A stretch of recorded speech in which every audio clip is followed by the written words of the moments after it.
കോഴിക്കോട് ജില്ലാ vector control യൂണിറ്റിന്റെ glass door തകർത്ത പ്രതിപിടിയിൽ. ചുള്ളിക്കാട് സ്വദേശി നിയാസ് കത്തിക്കുകയാണ്. വെള്ളയിൽ പോലീസിന്റെ പിടിയിൽ.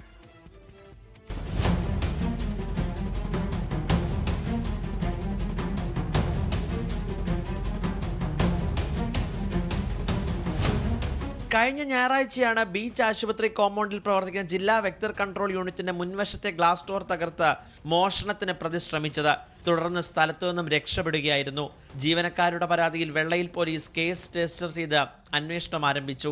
ചക്കും കടവ് വെച്ച് ഇയാൾ പിടിയിലായി. കഴിഞ്ഞ ഓഗസ്റ്റിൽ ഇതേ സ്ഥാപനത്തിൽ നിന്നും 1 ലക്ഷം രൂപയോളം വില വരുന്ന 60 സ്പ്രേയിങ് മെഷീനുകൾ മോഷണം നടത്തിയ കേസിൽ ജാമ്യത്തിലായ പ്രതിയാണ് ചുള്ളിക്കാട് സ്വദേശി നിയാസ്. വെള്ളയിൽ SHO രഞ്ജിത്ത് KR നിർദ്ദേശപ്രകാരം നടത്തിയ അന്വേഷണത്തിലാണ് ഇയാൾ പിടിയിലാകുന്നത്.